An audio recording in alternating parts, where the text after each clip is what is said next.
기도하겠습니다. 사랑이 참 많으신 하나님 감사합니다. 이 아침도 우리 불러주셔서 하나님 예배할 수 있게 해주셔서 감사합니다. 하나님, 우리의 모습을 돌아보면 너무 부족하고 예배 드릴 자격도 없고 참 연약하지만 오늘도 주님의 은혜를 의지하며 주님 앞에 나아갑니다. 예배를 통하여서 우리의 영혼이 주님과 더 가까워지고 또 주님 더 사랑하게 되는 시간 될 수 있도록 은혜 베풀어 주세요. 예수님 이름으로 기도합니다.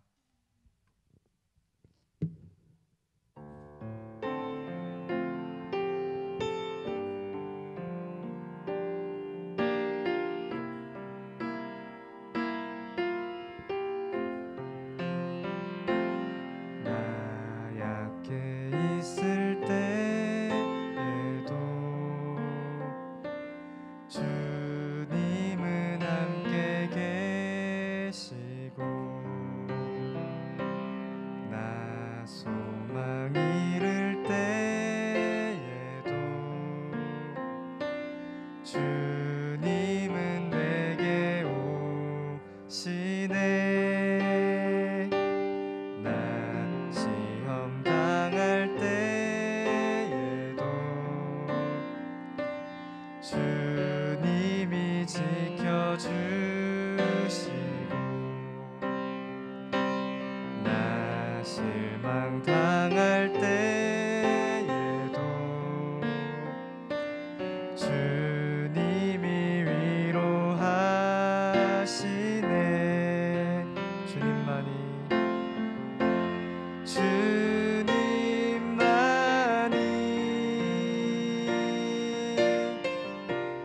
내 힘이시며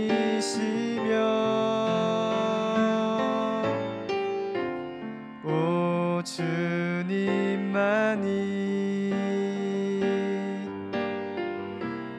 날 도우시네. 오 나의 주님 내 아버지여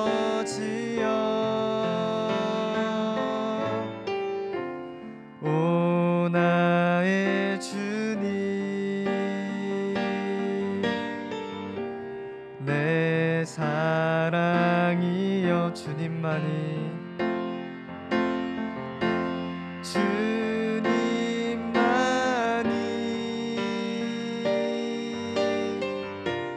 내 힘이시며 오 주님만이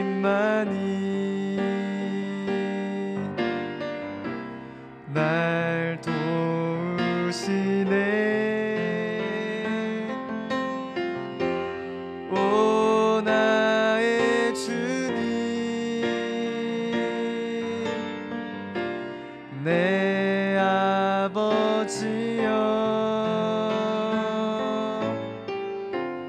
오 나의 주님 내 사랑이여.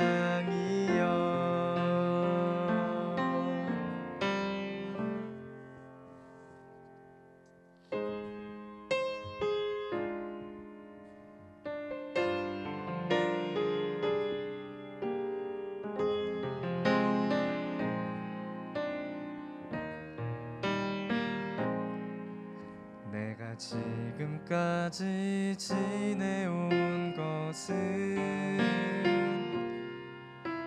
주의 은혜라 주의 은혜라.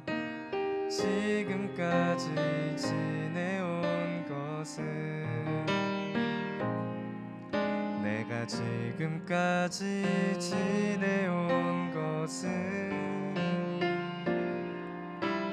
주의 은혜라 주의 은혜라. 지금까지 지내온 것은 주의 은혜라 주의 은혜라.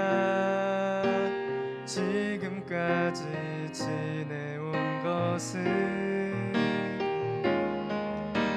주의 은혜라 주의 은혜라 지금까지 지내온 것은 내가 하나님의 자녀 된 것은 주의 은혜라 주의 은혜라 하나님의 자녀 된 것은 주의 은혜라 주의 은혜라 하나님의 자녀 된 것은 주의 은혜라 주의 은혜라 하나님의 자녀 된 것은 내가 이 자리에 서 있는 것은 주의 은혜라 주의 은혜라 이 자리에 서 있는 것은 주의 은혜라 주의 은혜라 이 자리에 서 있는 것은 주의 은혜라 주의 은혜라 이 자리에 서 있는 것은 주의 은혜라 주의 은혜라 주의 은혜라 이 자리에 서 있는 것은 주의 은혜라 주의 은혜라 이 자리에 서 있는 것은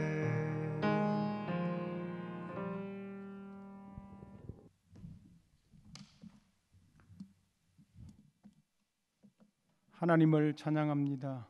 어느 곳에 어떤 자리에 있더라 하더라도 하나님을 찬양하며 하나님을 영화롭게 하는 하나님의 신실한 주의 일꾼들, 주의 백성 되게 하여 주시기를 원합니다. 오늘 이 자리에도 주님이 우리와 동행하시며 우리와 함께하는 임마누엘의 축복을 더하여 주옵소서. 말씀 가운데 역사하시는 하나님의 음성을 듣게 하시고 하나님이 나를 향하신 계획과 뜻을 깨달아 믿음으로 승리하는 축복의 시간 되게 하옵소서. 예수님의 이름으로 감사하며 기도드립니다. 아멘. 하나님의 말씀 창세기 37장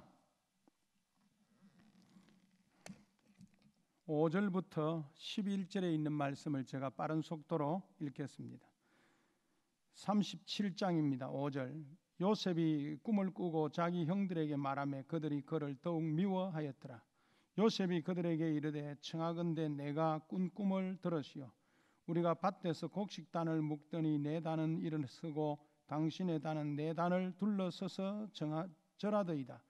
그의 형들이 그에게 이르되 내가 참으로 우리의 왕이 되겠느냐 참으로 우리를 다스리겠느냐 하고 그의 꿈과 그의 말로 말미암아 그를 더욱 미워하더니 요셉이 다시 꿈을 꾸고 그의 형들에게 말하여 이르되 내가 또 꿈을 꾼적 해와 달과 11별이 내게 절하더이다 하니라. 그가 그의 꿈을 아버지와 형들에게 말하며 아버지가 그를 꾸짖고 그에게 이르되 내가 꾼 꿈이 무엇이냐 나와 내 어머니와 내 형들이 참으로 가서 땅에 엎드려 내게 절하겠느냐. 그의 형들은 시기하되 그의 아버지는 그의 말을 간직해 두었더라. 아멘. 이제 한 세대가 가고 한 세대가 오게 됩니다. 그처럼 약삭빠르게 잘 살아보려고 몸부림치던 이 야곱도 노년에 이르고 이제는 시대가 왔습니다. 새로운 시대가 왔어요. 바로 요셉의 시대가 온 것입니다. 요셉이라고 하면 꿈의 사람이라고 우리가 생각이 듭니다. 그는 별스러운 꿈을 꾸면서 산 사람입니다. 그런데 문제는 그런 꿈이 어디서 왔을까 하는 점입니다. 우리가 많은 꿈을 꾸잖아요. 잠자다가도 이런 꿈 저런 꿈을 많이 꾸는데 요셉이 꾼 꿈이 어디서 왔을까? 요셉이 꾼 꿈은 일반적인 꿈은 아닌 것 같아요. 왜냐하면 조금 전에도 읽은 것처럼 형들이 요셉을 꿈꾸는 자라고 말한 한 말은 일반적으로 꿈을 지칭한 게 아닙니다. 다시 말하면 계시적인 꿈을 우리가 일반적으로 우리가 꿈을 꾸는데 그 꿈을 자꾸 계시적으로 해석하려고 하는 경향이 많죠. 그래서 오늘 이상한 꿈을 꿨는데 이 꿈이 뭔가 계시적으로 내 앞길을 인도하려고 하는 거 아닌가 하는 그렇게 우리가 해석하려고 하는 사람들이 많습니다. 불신자도 있고 신자들 가운데도. 그래서 우리가 이상한 꿈을 꾸면 조심해라. 오늘 꿈자리가 좀 사납더라. 이렇게 말을 하잖아요. 근데 오늘 이 지금 요셉의 꿈은 일반적인 꿈이 아닌 것 같아요. 계시적인 꿈을 꾼 자라고 우리가 볼 수가 있습니다. 성경에서 꿈은 계시적인 성격을 띠는 경우가 많듯이 여기서도 그런 의미로 우리가 보아야 되겠죠. 일반적으로 우리가 뭐 개꿈이라는 말을 많이 쓰지만은도 그러나 특별한 경우에 또 하나님이 계시적인 방법을 통해서 이 꿈을 통해서 계시적으로 우리에게 알려주는 경우가 간혹 있습니다. 요셉의 꿈은 하나님으로부터 온 것 같아요. 왜냐하면 비록 하나님으로 왔지만도 그 꿈이 요셉에게 오기까지 여러 가지 아마 요소가 작용했던 것 같아요. 그걸 우리가 부정할 수가 없어요. 왜냐하면 적어도 할아버지 이삭과 아버지 야곱에게서 온 신앙의 기초에 위에서 하나님이 주신 꿈인 것 같아요. 왜냐하면 이 야곱이 이제 아내 라헬이 죽고 난 이후에 아버지 집을 찾아가잖아요. 헤브론으로 가서 얼마 동안 있다가 아마 요셉이 17살 정도까지 아마 있었던 것 같아요. 물론 그리고 난 이후에 이제 이삭이 죽고 그러면서 아마 이 요셉이 이삭 밑에서 있으면서 야곱이 요셉을 사랑했던 것처럼 이삭도 아마 이 요셉을 사랑했던 것 같아요. 그러면서 아마 신앙을 아마 전수하지 않았을까 이렇게 우리가 추측할 수도 있겠죠. 본건은 없습니다. 그러나 요셉이 그 애굽에 내려가서도 하나님과 함께하고 하나님과 함께하는 그 형통한 복을 받을 수 있었던 그 믿음의 기초는 할아버지 이삭과 야곱, 아버지 야곱으로부터 어떤 신앙적 어떤 물림이 대물림이 있었지 않았을까 이렇게 우리가 추측할 수가 있습니다.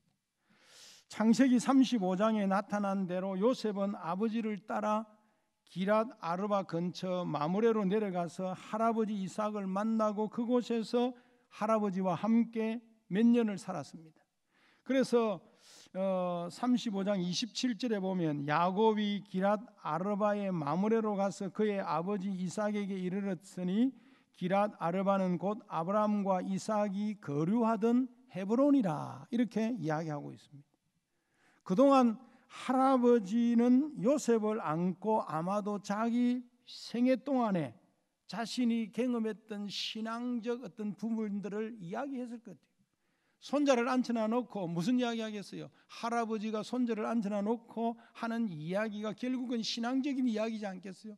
지금까지 살아왔던 그 신앙의 연륜들, 신앙의 경험했던 것들 앞으로 어떻게 살아가야 될 것인가 신앙적인 관점에서 손자에게 아마 많은 것들을 가르쳤을 것입니다.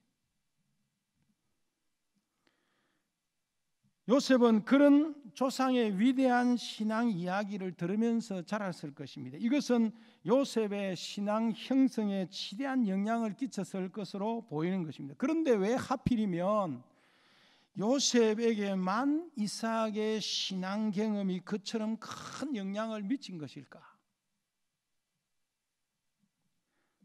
왜냐하면 성경은 우리가 유추해 볼 수 있는 것은 오늘 창세기 37장에 보면 요셉은 어려서부터 채색 옷을 입고 살았습니다.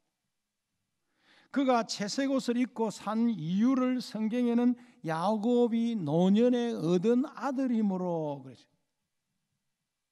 노년에 얻은 아들이기 때문에 굉장히 관심을 가지고 사랑했을 수밖에 없어요.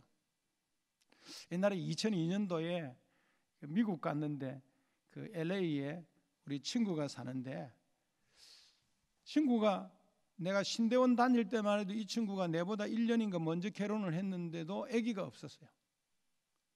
한 7, 8년 동안 아기가 없었어요. 그런데 그 이후에 신대원 졸업하고 난 이후에 헤어졌는데 미국 가 있었어요.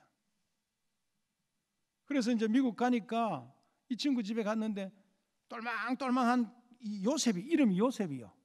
조그마한 애가 한 놈이 와가지고 아저씨 누구예요? 누구예요? 아빠 친구예요? 누구예요? 이렇게 하면서 막 쫄랑쫄랑쫄랑 하더라고.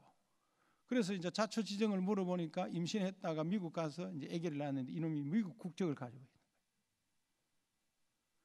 그런데 중요한 것은 이놈이 지금 자라가지고 지금 대학 다니고 있는데, 그때 갔을 때 너무나 그 아버지가 귀엽게 여기는 거예요. 왜냐하면 아들 하나, 외동 아들 하나밖에 없어요.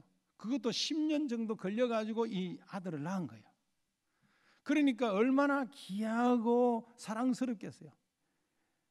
특별히 이 야곱이 노년에 그 자기가 사랑하던 여인 라헬을 통해서 낳은 이 요셉 생각해 보세요. 노년에 얻은 아들이므로 얼마나 그를 더 사랑했겠어요. 성경은 어려서부터 요셉이 채색 옷을 입고 살았습니다. 아버지의 사랑을 듬뿍 받았습니다. 그래서 성경에 보니까 37장 3절 4절에 보니까 요셉은 노년에 얻은 아들이므로 이스라엘이 여러 아들들보다 그를 더 사랑함으로 그를 위하여 채색 옷을 지었더니 그의 형들이 아버지가 형들보다 그를 더 사랑함을 보고 그를 미워하여 그에게 편안하게 말할 수가 없었다. 형들이 자꾸 집착거리는 거예요. 여기서 채색 옷이라는 말은 많은 장식과 긴 소매가 달린 옷을 이야기하는 것입니다. 이런 옷은 사무엘하 13장 18절에 보면 공주가 입은 옷이라고 이야기하고 있어요. 옷처럼 사회적 서열을 나타내는 표가 되는 것은 없습니다. 뭔가 요셉은 형들로부터 구분된 자였습니다. 요셉에게 그런 옷을 입힌 것은 가정의 장자라는 의미라고 볼 수도 있을 거예요. 신앙의 장자라고 아버지는 아마 그렇게 표현했는지도 모르겠습니다. 그렇다면 요셉은 어려서부터 이삭이나 야곱으로부터 장자로 대접받았다는 말이 될 수도 있는 것입니다. 신앙의 장자로 대접받았다는 말이기도 하는 것입니다. 그래서 그는 비라와 또 실바의 아들들을 깔보았고 그들의 그 과실을 아버지에게 고자질하는 그런 아주 일들도 했던 것입니다. 자, 요셉의 이름의 뜻이 뭡니까? 에드입니다. 에드. 더하다는 말입니다. 은혜로 그 가정에 더해 주신 아이라는 뜻입니다. 왜냐하면 그 아이 없이는 그 가정에 미래도 없고 희망도 없기 때문입니다. 그러면서 그 아이를 이 가정의 마지막 아이로 생각했던 것 같아요. 여기 33장 2절 7절에 보면 그렇게 나와 있어요. 맨 나중에 나온 자가 그 가문의 첫째가 되는 사람이 된 것입니다. 꿈의 내용도 맨 나중에 나온 자가 그 가문의 첫째가 되는 꿈입니다. 물론 아들 또 뒤에 베냐민이 있죠. 자기 형들의 공식단이 요셉의 단 앞에 둘러서서 전하는 꿈과 해와 달과 열한 별이 요셉에게 전하는 꿈은 분명히 그가 뭡니까? 장자가 되어 앞으로 그 신앙의 장자가 되어서 가문을 이끌어갈 꿈이었던 것입니다. 그 꿈은 앞으로 요셉의 미래를 인도해갈 꿈이었습니다. 그 꿈을 해석하면서 형들의 입에서는 왕이 또는 통치자라고 그런 말들이 나오기까지 했던 것입니다. 이 꿈은 바로 가문의 왕이요 통치자가 되는 꿈일 뿐만 아니라 그 이상의 통치자가 되는 꿈입니다. 그러면서도 이 꿈 때문에 요셉은 결국은 뭡니까? 시작은 불행으로 시작되어졌습니다. 그가 형들의 미움을 받아가지고 버림을 당하게 되어지죠.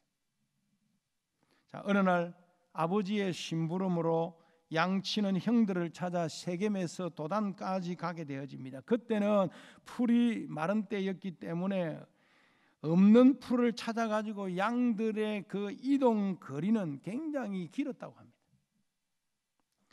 풀을 찾아가지고 북으로 양들이 이동했을 것입니다. 그곳은 헤브론으로부터 약 한 60km 정도 맨날이 걸쳐서 아마 요셉이 형들을 찾아갔던 것 같아요. 사막길을 걸어본 사람은 그 일이 얼마나 어려운지 등산해 보면요 굉장히 어려운 길들입니다. 그런데 형들은 그 기회를 이용해 가지고 요셉을 죽이려고 했던 것입니다. 그를 죽일 방법을 찾던 형들에게 르우벤은 뭡니까? 그 피트라는 구덩이, 그 구덩이에 던져 넣자고 제안을 하잖아요. 르우벤이. 그래서 성경의 20절, 22절에 보면 37장 20절, 22절에 보면 그렇게 나와 있죠. 제가 한번 읽어보겠습니다. 자, 그를 죽여 한 구덩이에 던지고 우리가 말하기를 악한 짐승이 그를 잡아 먹었다 하자. 그의 꿈이 어떻게 되는지를 우리가 볼 것이라 하는지라. 르우벤이 듣고 요셉을 그들의 손에서 구원하려 하여 이르되 우리가 그의 생명은 해치지 말자. 르우벤이 또 그들에게 이르되 피를 흘리지 말라. 그를 광야 그 구덩이에 던지고 손을 그에게 대지 말라 하니 이는 그가 요셉을 그들의 손에서 구출하여 그의 아버지에게 돌려보내려 함이라. 그래도 장자인, 혈통적으로 장자인 르우벤이 그렇게 제안을 한 겁니다. 어떻게 우리가 동생을 죽일 수 있느냐? 피를 볼 수 없다는 거죠.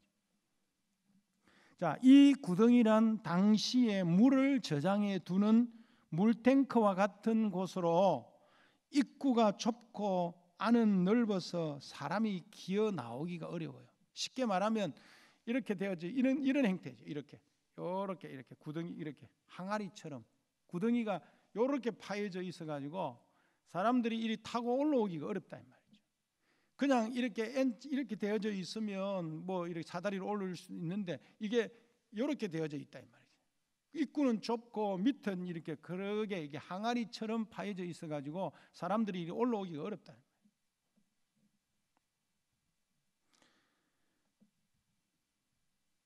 요셉이 채색 옷이 벗겨진 채 구덩이에 던져졌을 것입니다. 다행히 그때에 그곳에 물이 없어서 생명이 조금은 연장할 수가 있었던 것입니다.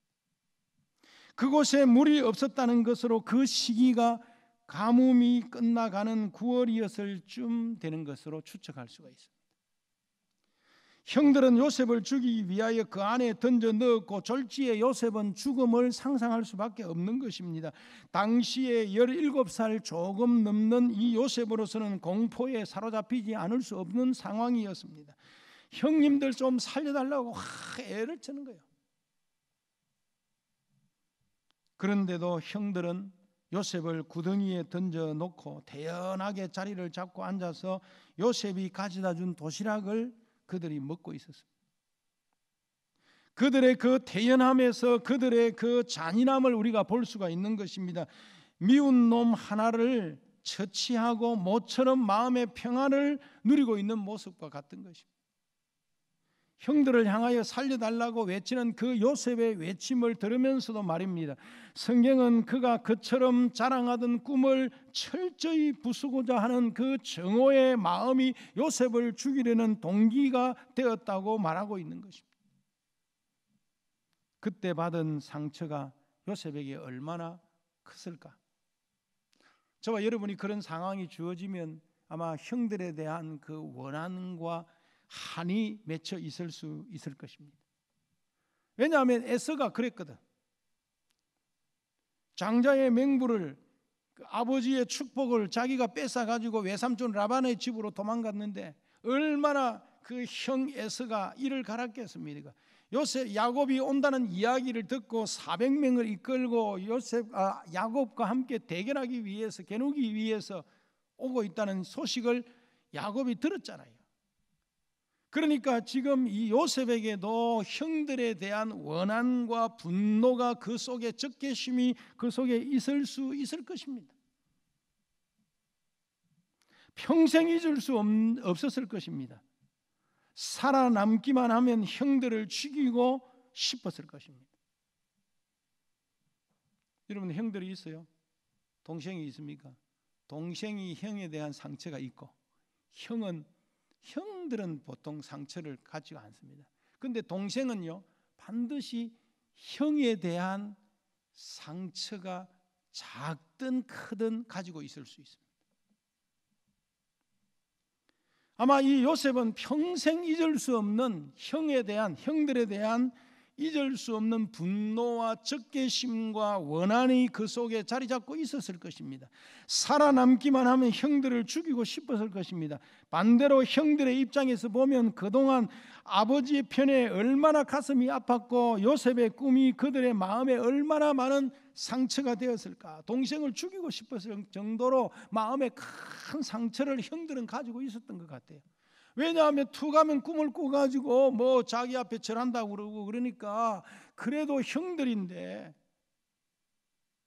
요셉은 대수롭게 꿈을 이야기를 했지만도 형들에게는 그게 뭡니까? 하살이 되어져서 가슴에 꽂히는 그 원한이 되었을 것입니다. 오죽했으면 형들이 동생을 이렇게 좋다, 네가 꿈꾼 그 꿈이 그대로 이루어지는지 한번 보자.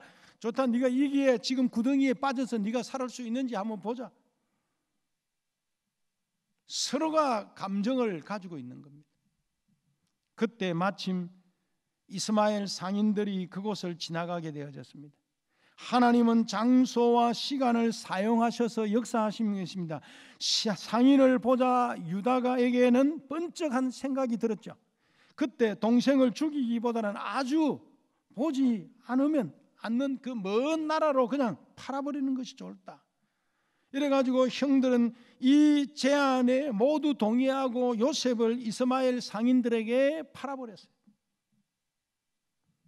대가로 은 20세겔.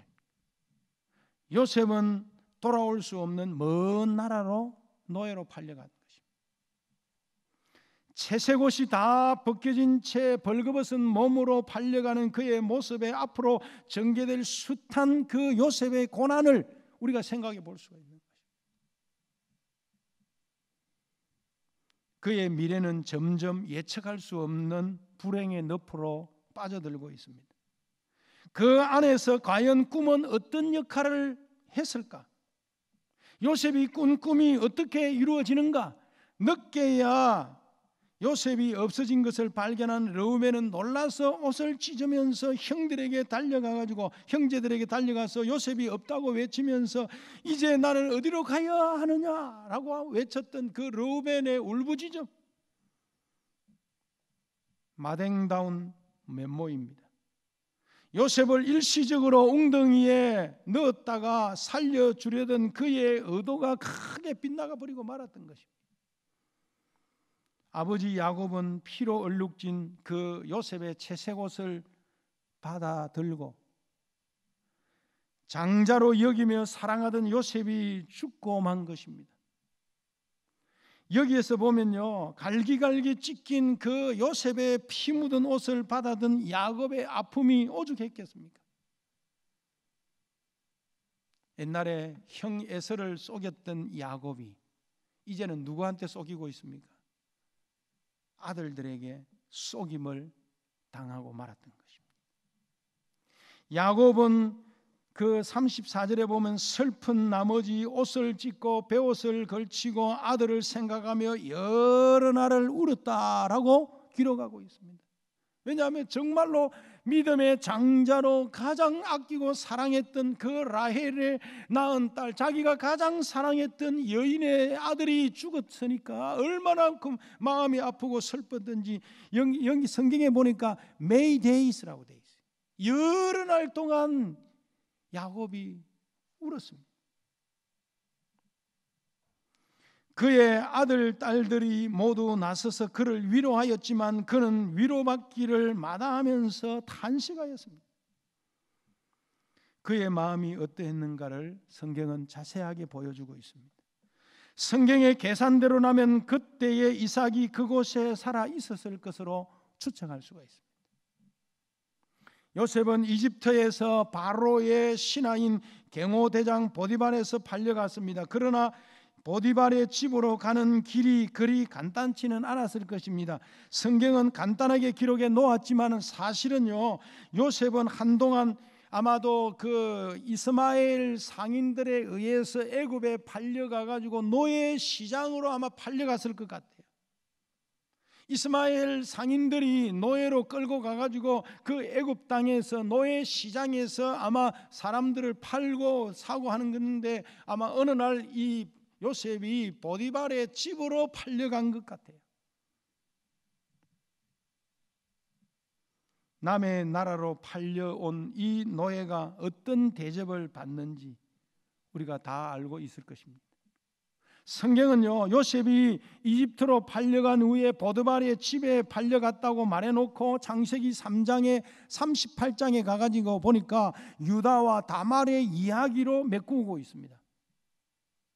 아니, 갑자기 37장을 이야기하다가 요셉 이야기를 하다가 갑자기 요셉 이야기를 멈추고 다말과 유다와 다말의 이야기를 33장에 떡 넣어가지고 사건을 또 전개해 나가고 있어요.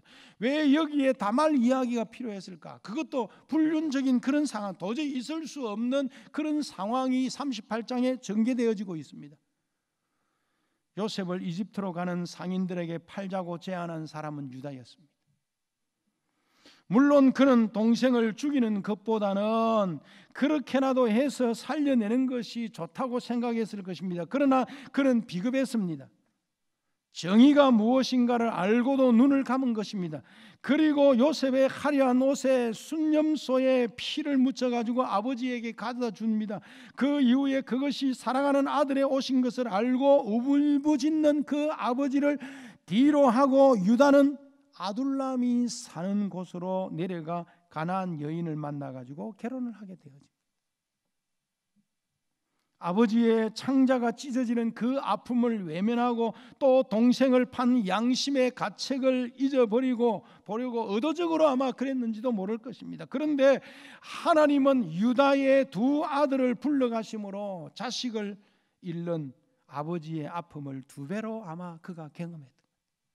여기 보니까 여호와 보시기에 악함으로 인하여 유다의 아들들이 결국은 뭡니까? 하나님의 부르심을 받고 데려가 버렸어요.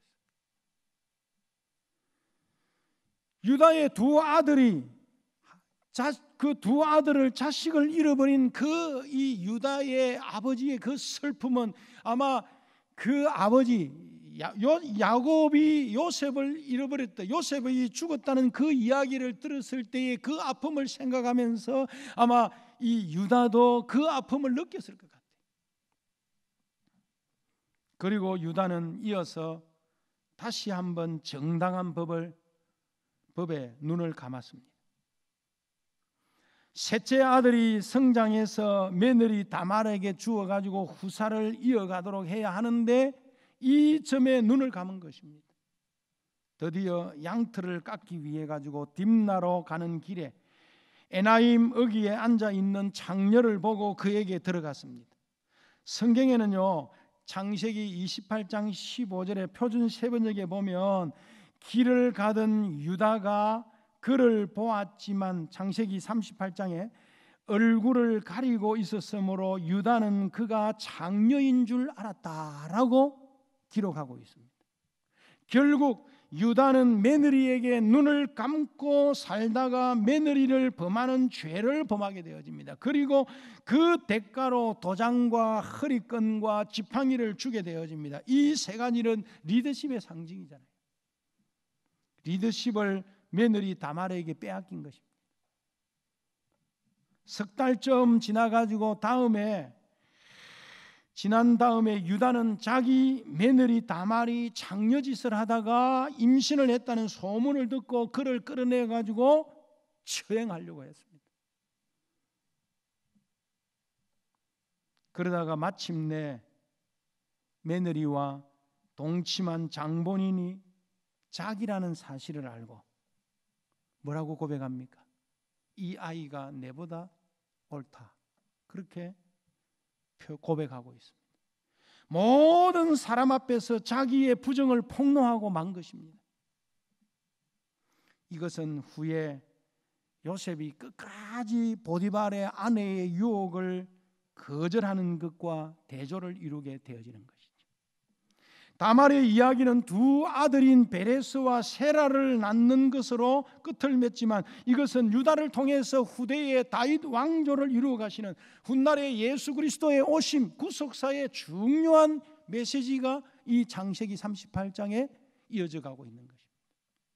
물론 요셉이 장자의 영적인 그 신앙의 장자의 맥을 이어갔지만은도 하나님께서 그 혈통적인 관점에서 결국은 메시아 오실 메시아이신 그리스도를 예표하는 바로 혈통적인 관점에서의 그 혈통을 이어가는 유다의 메시아이신 그리스도의 혈통은 유다를 통해서 이어진다는 것을 성경은 우리에게 말하려고 하는 것이 이 저자가 의도하는 창세기의 기록 내용입니다. 유다와 다말의 이야기는 다윗 왕조와 메시아로 이어지는 새로운 을을 통하여 이루어지는 구원사의 상징입니다. 다말의 이야기는 야곱과 요셉의 이야기를 잇는 다리로서의 훌륭한 역할을 하고 있는 것입니다. 그리고 나서 이제 보디발의 집에서의 요셉 이야기가 전개되어지는데 보디발의 집에서도 많은 고통의 날을 요셉은 흘러가고 있습니다. 다시 말하면 요셉은 뭡니까? 슬픔 속에서 요셉의 꿈이 아직도 절망 속에 지금 헤어나지 못하고 있는 상황 속에 있는 것입니다. 결국은 보디발의 아내로 인해 가지고 그 유혹을 뿌리침으로 인해 가지고 요셉은 결국은 또 뭡니까? 감옥에 들어가게 되죠. 이국 땅에서 감옥 생활하는 그 요셉의 심정이 여러분 얼마나 슬프고 외롭고 힘들겠습니까? 그러나 그 절망과 좌절의 늪에서 요셉은 하나님과 함께하는 하나님께서 요셉과 함께하셨다.